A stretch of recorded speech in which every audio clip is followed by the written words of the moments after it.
साम्यवाद के दुष्परिणाम इस विषय पर श्री अभिजीत जोग जी हमारा मार्गदर्शन करेंगे। उससे पूर्व हम उनका परिचय समझ लेते हैं।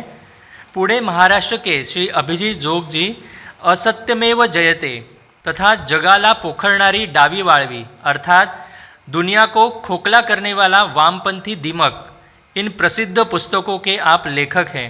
यह पुस्तक तथाकथित आर्य आक्रमण से लेकर भारत के स्वतंत्रता आंदोलन तक की भारत के इतिहास की कई विकृतियों को उजागर करता है। यह पुस्तक अंग्रेज़ी, हिंदी, मराठी और गुजराती भाषाओं में उपलब्ध है। आप स्वयं एक प्रसिद्ध ब्रांड कंसल्टेंट हैं और अपनी और उनकी कंपनियां ब्रांडिंग, विज्ञापन के साथ साथ थिएटर और फिल्म निर्माण में भी लगी हुई है। आप एक कुशल कॉपीराइटर हैं। आप भारत के इतिहास, संस्कृति और धरोहर को अधिक से अधिक लोगों तक पहुंचाना यही अपने जीवन का लक्ष्य मानते हैं। मैं अभिजीत जी से निवेदन करता हूं कि वे हम सभी का मार्गदर्शन करें। मंच पर विराजमान सभी महानुभाव और यहाँ पर उपस्थित हिंदू भाई बहन और माताएं, आज का जो विषय है जो मुझे दिया गया है, साम्यवाद के दुष्परिणाम, ये विषय इतना बड़ा है और ये दुष्परिणाम इतने भयानक और इतने बड़े हैं कि इस पे अगर बात करें तो सभी वक्ताओं का समय मुझे ही लेना पड़ेगा। फिर भी संक्षेप में मैं आपको बताऊंगा। तो सबसे पहले हम ये देखते हैं कि भारतवर्ष के ऊपर अत्याचार और उनके दुष्परिणाम कब शुरू हुए। ये सब शुरू हुए जब साम्राज्यवादी आक्रमण हमारे ऊपर शुरू हुए। तो जब इस्लामी आक्रमण हुए तो उन्होंने हिंदुओं के सर काट के उन सरों के मीनार बनाए, लाखों लोगों को गुलामी में ढकेल दिया, मंदिरों का विध्वंस किया, कई सारे ऐसे अत्याचार उन्होंने किए। लेकिन जो ब्रिटिश साम्राज्यवादी थे उन्होंने इससे भी बड़ा अत्याचार हमारे ऊपर किया, और वो ये था कि उन्होंने हमारी पहचान हमसे छीन ली। और जब जिस समाज की या जिस राष्ट्र की पहचान उससे छीन ली जाती है तो मानो उसके रीढ़ की हड्डी उससे छीन ली जाती है, और यही परिणाम हुआ। और फिर एक बहुत ही आत्मविश्वास और आत्मसम्मान खोया हुआ एक समाज इस रूप में हमें आगे चलना पड़ा। तो क्या थी हमारी पहचान? हमारी पहचान ये थी कि धर्म पर आधारित एक सभ्यता जो आध्यात्मिक मूल्यों को मानती है, और ये पहचान हमारी थी। इसीलिए हम उस वक्त दुनिया के सबसे ज़्यादा ज्ञानी और सबसे ज़्यादा समृद्ध राष्ट्र थे। और ये पहचान हमसे छीनने की ज़रूरत ब्रिटिशों को क्यों पड़ी, ये हम देखते हैं। आप शायद जानते नहीं होंगे कि ब्रिटिश लोग जब भारत में आए तो भारतीय सभ्यता की प्राचीनता और वैभव देख के वो भौचक्का हो गए। उन्हें ये समझ में आया कि संस्कृत भाषा जो है वो सभी यूरोपियन भाषाएं संस्कृत से बहुत मिलती जुलती है। इस हद तक मिलती जुलती है कि उन्हें ये मानना पड़ा अपने मन ही मन में कि ये सभी भाषाएं संस्कृत से विकसित हुई है। तो एक बहुत बड़े तत्वज्ञ थे वोल्टेयर, फ्रेंच तत्वज्ञ, उन्होंने बोला कि the European civilization was born on the banks of the Ganges. तो गंगा नदी के किनारे पे यूरोप की सभ्यता का जन्म हुआ। लेकिन ये जो उन्हें ही एहसास हुआ था वो उनके लिए बहुत बड़ी मुश्किल बन गई जब उन्हें ये पता चला कि हम भारत के ऊपर प्रदीर्घ काल तक राज्य कर सकते हैं। तो हम जिस देश पर राज्य करने वाले हैं, जिन लोगों को हम अपना गुलाम बनाने वाले हैं, उनकी सभ्यता इतनी श्रेष्ठ है, ये मानना उनके लिए बहुत मुश्किल था। थे तो बहुत चालाक, तो उन्होंने इसके ऊपर एक ऐसा रास्ता निकाला, ऐसा सॉल्यूशन निकाला। उन्होंने ये तय किया कि हमें भारत का आत्मविश्वास, आत्मसम्मान नष्ट करना है, ध्वस्त करना है। और इसके लिए हमारी संस्कृति के जो प्रमुख आधार थे, जो प्रमुख शक्ति स्थान थे, वो थे शिक्षा और इतिहास। तो उन्होंने ये तय किया कि हम शिक्षा और इतिहास के ऊपर आक्रमण करेंगे, भारत के शिक्षा और इतिहास के ऊपर उन्हें ध्वस्त कर देंगे। और ये शिक्षा को ख़त्म करने का काम जो था, हमारी गुरुकुल व्यवस्था जो थी, गुरुकुल शिक्षा व्यवस्था, वो हमारा एक बहुत बड़ा शक्ति स्थान था। और उसे ख़त्म करने का काम लॉर्ड मैकॉले जो थे उन्होंने अपने हाथ में लिया और उन्होंने सभी गुरुकुल बंद करा के अंग्रेजी माध्यम में शिक्षा व्यवस्था हमारे ऊपर थोप दी। और उसकी वजह से भारत के बहुसंख्य लोग निरक्षरता के अंधकार में ढकेले गए। ये बहुत बड़ा नुकसान हुआ। और इतिहास का जो विकृतीकरण करने का काम था, वो काम उठाया मैक्स मुलर और जेम्स मिल, ये दो लोगों ने। और उन्होंने हमारा इतिहास इस कदर विकृत कर दिया और इतनी गलत और झूठी अवधारणाएं उसमें भर दी कि जो शब्द हमने आज तक सुने भी नहीं थे, हमारे भारत के किसी भी ग्रंथों में, हमारी संस्कृति में जिन शब्दों का उल्लेख भी नहीं था, वो शब्द इतिहास के रूप में हमारे ऊपर मढ़ दिए गए। जैसे आर्यों का आक्रमण जो है, तो ये बताया गया कि संस्कृत तो बड़ी श्रेष्ठ भाषा है, वैदिक संस्कृति तो श्रेष्ठ है, लेकिन ये भारतीय लोगों ने नहीं बनाई है, ये पश्चिम से आए हुए गोरे रंग के आर्य लोगों ने बनाई है। तो ये बोल के उन्होंने ऐसी दरारें डाल दी हमारे समाज में कि जिनसे हम आज तक जूझ रहे हैं। दूसरा एक शब्द था आदिवासी। तो जो जंगल में रहते थे वो लोगों को हम, हमारी परंपरा में उन्हें वनवासी बोलते थे, ये वन जाति बोलते थे। लेकिन अंग्रेज़ों ने उन्हें शब्द दे दिया आदिवासी। इसका मतलब है आदि, जो पहले से भारत में रहते हैं वो आदिवासी, बाकी सब लोग बाद में आए हैं। तो फिर एक नई दरार डाल दी कि आदिवासी यहाँ के मूल निवासी है, बाकी सब बाहर से आए हैं। आर्य और द्रविड़, ये दो वंश, ये जो संकल्पना थी, ये भी हमारे समाज में, हमारे इतिहास में, हमारे शास्त्रों में कभी भी उनका उल्लेख नहीं था। आर्य ये एक गुण विशेष था और द्रविड़ ये एक भौगोलिक संज्ञा थी।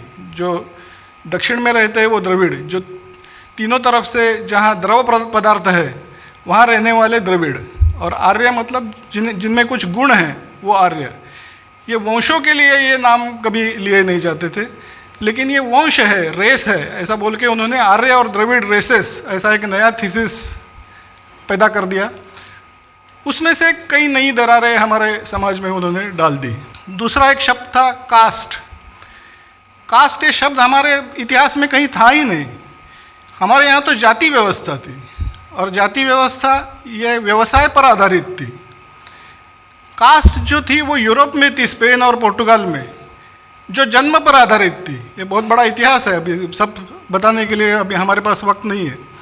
लेकिन ये अपरिवर्तनीय कास्ट जो है वो हमारे जाति व्यवस्था के ऊपर उन्होंने थोप दी और कई सारी दरारें फिर से हमारे समाज में पैदा कर दी। कि ये सब तो अंग्रेज़ों ने किया उनके स्वार्थ के लिए, उन्होंने हमारी पहचान छीन ली और उनके स्वार्थ के लिए जो अच्छी थी, कन्वीनियंट थी, वो पहचान हमारे ऊपर थोप दी। स्वतंत्रता के बाद हमने ये सब बदल क्यों नहीं दिया? हमने ये इतिहास क्यों नहीं बदला?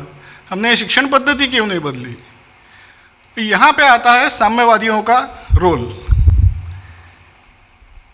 भारत का जो इतिहास क्षेत्र था वो स्वतंत्रता के पहले से ही वामपंथियों के हाथ में था। इंडिपेंडेंस के पहले भारत में जो प्रमुख प्रवाह थे इतिहास के बारे में बात करने वाले, उसमें एक था इस्लामिक स्कॉलर्स, जहाँ जिसे देवबंद स्कूल और अलीगढ़ स्कूल ऐसा बोलते हैं। तो उनका जो इतिहास के बारे में नैरेटिव था वो लिखा था मोहम्मद हबीब, जो इरफान हबीब आप जिसने नाम सुना होगा, उनके पिताश्री।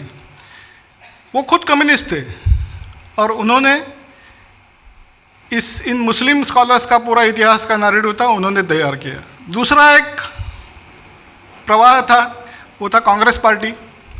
वो तो मेन स्ट्रीम भारत का प्रवाह था। उनका इतिहास का जो नैरेटिव था वो लिखा एम.एन. रॉय, वो भी कम्युनिस्ट थे। कुछ साल तक वो कांग्रेस में रहे, उसके बाद में उन्होंने भारतीय कम्युनिस्ट पार्टी की स्थापना की। तो कांग्रेस का इतिहास का नैरेटिव भी एक कम्युनिस्ट ने ही लिखा था।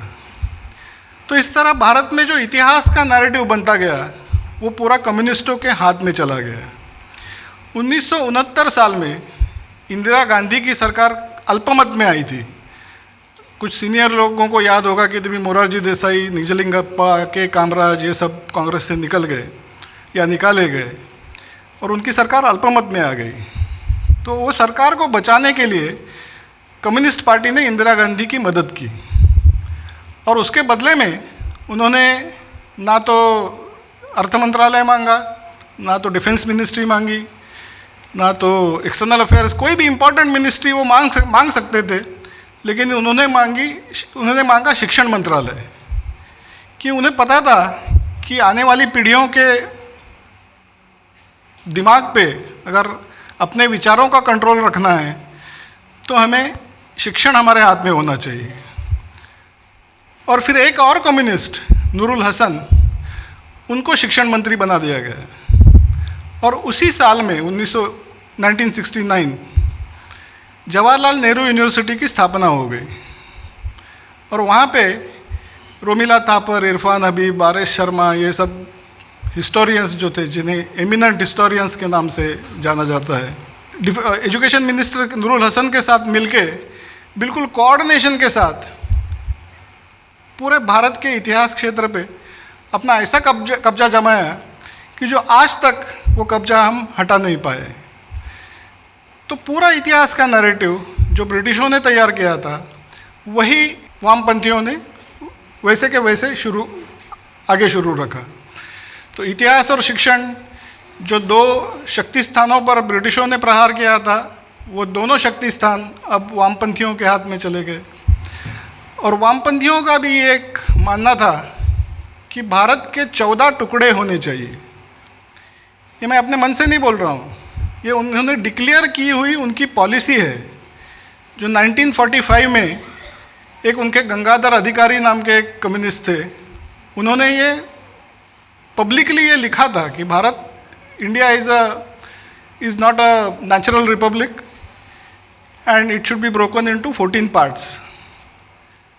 तो जब JNU में कुछ लड़के आके भारत तेरे टुकड़े होंगे ऐसा बोलते हैं, तो ऐसा नहीं है कि सडनली कोई उठ के बोल रहा है, ये तो उनकी सोच है, ये उनकी डिक्लेयर की हुई पॉलिसी है। तो उन्होंने ही, जब हमारा पाकिस्तान और भारत का विभाजन हुआ, इस विभाजन का जो वैचारिक आधार था वो कम्युनिस्टों ने तैयार किया था। कम्युनिस्टों का खालिस्तान को भी सपोर्ट है। जहाँ जहाँ भारत के टुकड़े होने की बात आती है वहाँ पे कम्युनिस्ट हमेशा उसके पीछे रहते हैं, क्योंकि ये उनकी पॉलिसी है, ये उनकी स्ट्रैटेजी है, ये उनका धोरण है। ये सडनली उठ के कोई बात नहीं कर रहा है, ये उन्होंने पहले से लिख के रखा है। तो वामपंथियों ने हमारा क्या बिगाड़ा या इसके दुष्परिणाम क्या है? तो इसके दुष्परिणाम ये है कि इन्होंने हमारी पहचान छीन ली, हमारे जो शक्ति स्थान थे, हमारी शिक्षा व्यवस्था और हमारा इतिहास, इन्हें तोड़ मरोड़ दिया। भारत के ज़्यादा से ज़्यादा टुकड़े करने के लिए ये हमेशा कार्यरत रहते हैं।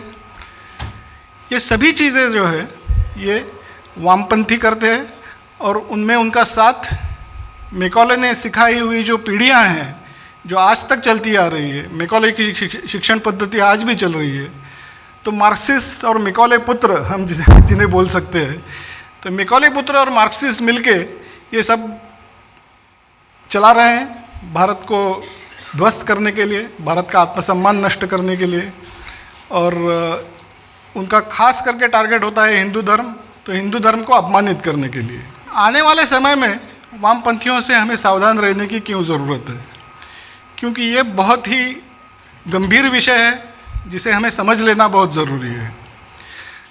तो ये समझने से पहले हम देखते हैं कि ये बहुत बड़ा जो वामपंथी विचारधारा का एक बहुत बड़ा वृक्ष है, उसका सार क्या है? What is the core of leftist ideology? तो ये कोर ऐसा है कि समाज को अलग अलग हिस्सों में बांट दो। एक हिस्से को बोलो ये शोषक है, दूसरे हिस्से को बोलो ये शोषित है। शोषक और शोषित, इनमें हमेशा संघर्ष भड़कता रहे। ये संघर्ष से अराजक पैदा हो और अराजक से विध्वंस पैदा हो। तो उनका ये मानना है कि हज़ारों साल से बनी हुई जो मानवीय सभ्यता है उसे हम पूरी तरह नष्ट कर देंगे और फिर वो क्लीन स्लेट के ऊपर हम एक नए इंसान की, नए मानव की और नए संस्कृति की, नए समाज की निर्मित करेंगे। लेकिन किसी भी नए चीज़ की निर्मित करने की क्षमता उन्होंने आज तक कभी भी दिखाई नहीं है। जब भी उनको मौका मिला तो कोई भी नई अच्छी चीज़ तो वो पैदा कर ही नहीं पाए, बल्कि मानव को जानवर के लेवल पे वो लेके आए। नया मानव तैयार करने की बात ही छोड़ दीजिए, उन्होंने मानव को जानवर बना दिया। तो इसलिए उनसे सावधान रहना बहुत ज़रूरी है। ये जो भेदभाव का आधार था, दो गुटों में जो संघर्ष पैदा करने का आधार था, वो आधार आर्थिक आधार था। मतलब रईस वर्सेस गरीब या पूंजीपति वर्सेस मजदूर, ये आधार पे पहले वो चाहते थे कि समाज में संघर्ष पैदा हो। लेकिन ये पूरी तरह से फेल हो गया जब यूएसएसआर जो था, कम्युनिस्ट रशिया, वो जब कोलैप्स हो गया और वहाँ के पूरे ईस्टर्न यूरोप के कंट्रीज़ भी फ्री हो गए, तो उन्हें पता चल गया कि ये अब चलने वाला नहीं है। तो उन्होंने ये आधार बदल के अब उसे सांस्कृतिक आधार बना दिया है। तो समाज को विभाजित करना है सांस्कृतिक आधार पर। मतलब ये अब एक हमारी संस्कृति के खिलाफ ये एक युद्ध उन्होंने छेड़ दिया है। ये बहुत समझ लेना बहुत ज़रूरी है, क्योंकि ये हमारे संस्कृति के ऊपर होने वाला सीधा सीधा आघात है। उन्हें हमारे संस्कृति को नष्ट करना है, ध्वस्त करना है। और संस्कृति को नष्ट करना है, इसका मतलब क्या? इसका मतलब ये कि संस्कृति को जो शक्ति देती है, ऐसी जो व्यवस्थाएं हैं, उन व्यवस्थाओं को उन्हें नष्ट करना है। ये कौन सी व्यवस्था है? सबसे पहली व्यवस्था है परिवार व्यवस्था, फैमिली, इंस्टीट्यूशन ऑफ फैमिली। तो परिवार व्यवस्था को उन्हें ख़त्म करना है। उनका बहुत बड़ा टारगेट ये हमारी परिवार व्यवस्था है, इंस्टीट्यूशन ऑफ फैमिली है। हमेशा वो कहते आए हैं कि institution of family should be destroyed, people should be free. लोगों को जैसा चाहिए आप एक दूसरे से संबंध रखिए, उसमें से जो बच्चे पैदा होंगे उनकी जिम्मेदारी समाज ने या सरकार ने लेनी चाहिए। ये उनके आइडियोलॉजी में हमेशा लिखा गया है। तो एक है परिवार व्यवस्था, दूसरी है धर्म संस्था, तीसरी है राष्ट्रवाद, शिक्षण व्यवस्था। ये सभी व्यवस्था जो है, जो हमारी संस्कृति का आधार है, जिनके आधार पर हमारी संस्कृति खड़ी है, उन सभी आधारों को ये ध्वस्त करना चाहते हैं। और ध्यान में रखने वाली बात यह है कि ये जो हमला है, ये जो आक्रमण है, ये बंदूक से नहीं होने वाला है, ये रक्तरंजित क्रांति नहीं होने वाली है। तो उन्होंने ये कहा है कि हम इन सभी संस्थाओं में अंदर घुस जाएंगे, अंदर से दीमक की तरह इसे धीरे धीरे खोखला बना देंगे और इतना खोखला बनाएंगे कि एक दिन ये पूरी तरह से कोलैप्स हो जाएंगे। और ये उन्होंने, आप सुन के आप हैरान हो जाएंगे कि ये उन्होंने 1930 के दशक में ही लिख के रखा है। ये सब कुछ लिख के रखा है कि हम क्या करने वाले हैं, हम परिवार व्यवस्था को किस तरह नष्ट करने वाले हैं, हम शिक्षण व्यवस्था को किस तरह नष्ट करने वाले हैं, हम धर्म संस्था को किस तरह नष्ट करने वाले हैं। उनके एक विचारक थे 1920s 1930s में, विली मंजेनबर्ग। उन्होंने लिखा है कि we will make the western civilization stink, मतलब पाश्चात्य सभ्यता की बदबू आएगी, इस तरह हम योजनाएं चलाएंगे। तो आज जो हम अमेरिका में देख रहे हैं, पश्चिम यूरोप में देख रहे हैं कि पूरी परिवार व्यवस्था ख़त्म हो चुकी है, लोगों का धर्म से पूरा विश्वास उड़ गया है, उनका राष्ट्र प्रेम खत्म हो गया है। ये क्यों हो गया है? अपने आप नहीं हुआ है, ये ऑटोमेटिकली नहीं हुआ है। ये एक सोची समझी साजिश है जो उन्होंने पिछले 100 वर्षों से चलाई है। और ऐसा नहीं कि ये मैं अपने दिमाग से कुछ बोल रहा हूँ, ये उन्होंने खुद लिख के रखा है कि हम ऐसा करने वाले हैं। तो इसलिए ये समझ लेना बहुत ज़रूरी है, क्योंकि अगला टारगेट जो है वो भारत है। कोई भी जो डेमोक्रेटिक कंट्री होती है, फ्री कंट्री होती है, जब वो शक्तिशाली बनती है तो उनके ऊपर ये पहला अटैक करते हैं, क्योंकि उनको शक्तिशाली डेमोक्रेटिक नेशंस नहीं चाहिए। तो America was the most powerful democratic country, तो उन्होंने पहला अटैक अमेरिका पे किया। अब भारत धीरे धीरे शक्तिशाली बन रहा है, तो अभी उनका पूरा कंसंट्रेशन जो है वो भारत के ऊपर है, और वो भारत की कुटुंब व्यवस्था, परिवार व्यवस्था, भारत की धर्म संस्था, भारतीयों का राष्ट्र प्रेम, राष्ट्रवाद, भारत की शिक्षण व्यवस्था, इन्हें इसी तरह अंदर घुस के दिमक की तरह धीरे धीरे ख़त्म करना चाहते हैं। और ये उन्होंने पब्लिकली लिखा है, उनके ग्रंथों में लिखा है, हम पढ़ते नहीं हैं इसलिए हमें लगता है कि ऐसे कैसे हो सकता है। पहले तो उन्होंने लिखा, मार्क्स ने बोला था कि revolution will come from the barrel of gun, मतलब बंदूक से निकलेगी हमारी क्रांति और ये रक्त रंजित क्रांति होगी। लेकिन वो उन्होंने स्ट्रैटेजी बदल दी और अब बोला कि हम दीमक की तरह करेंगे। तो इसलिए बहुत आकर्षक मुखौटे के पीछे काम करते हैं। अब हमें पता ही नहीं चलता कि ये मार्क्सवादी है, ये वामपंथी है, ये हमारी व्यवस्था को ध्वस्त करने का काम कर रहा है। हमें लगता है कि ये पर्यावरणवादी है, हमें लगता है कि ये स्त्रीवादी है, हमें लगता है कि ये सामाजिक न्याय के लिए लड़ने वाले हैं, हमें लगता है कि ये इंक्लूसिविटी के लिए लड़ने वाले हैं। नीरज अत्री जी ने जब भी बताया कि ट्रांसजेंडरिज्म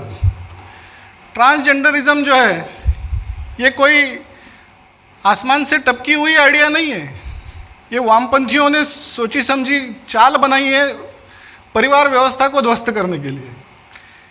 क्योंकि जब वो छोटे बच्चों को बोलते हैं कि आप आपका सेक्स चेंज कर सकते हो और इसके लिए आपको पेरेंट्स के परमिशन की ज़रूरत नहीं है, तो इसका मतलब ये है कि वो पेरेंट्स को शोषक बना देते हैं और बच्चों को शोषित बना देते हैं। हर कोई मानवीय रिलेशनशिप जो है उसको वो शोषक और शोषित इनमें विभाजित करना चाहते हैं और उन सभी रिलेशनशिप पे एक नया संघर्ष पैदा करना चाहते हैं। तो ये बहुत बड़ा विषय है, लेकिन मैंने आपको संक्षेप में बताने की कोशिश की कि आज तक वामपंथियों ने हमें किस तरह बर्बाद करने की कोशिश की और इससे भी भयानक कोशिश अभी आगे जाके होने वाली है। क्योंकि ये जो नया मार्क्सवाद है, जैसे मैंने बताया, ये संस्कृति के ऊपर अटैक है और इसलिए इसे कल्चरल मार्क्सिज्म बोलते हैं और आम भाषा में इसे आजकल वोकिज़म बोलते हैं। तो ये है बहुत बड़ा युद्ध है हमारी संस्कृति के खिलाफ, और संस्कृति ये भारतीय सभ्यता का आधार है। तो आज तक हम टिक सके, इजिप्शियन संस्कृति खत्म हो गई, वो मेसोपोटामियन संस्कृति खत्म हो गई, मायन संस्कृति खत्म हो गई, हम अब अभी तक टिक के रहे क्योंकि हमारी संस्कृति बहुत ज़बरदस्त, बहुत पावरफुल है, बहुत शक्तिशाली है। लेकिन अंदर घुस के दीमक की तरह धीरे धीरे 100 साल, 30 साल, 40 साल, 50 साल अगर इसे खोखला कर दिया और ख़त्म कर दिया तो शायद हम भी टिक नहीं पाएंगे। ये डर आजकल बहुत बड़ा सीरियस बन गया है।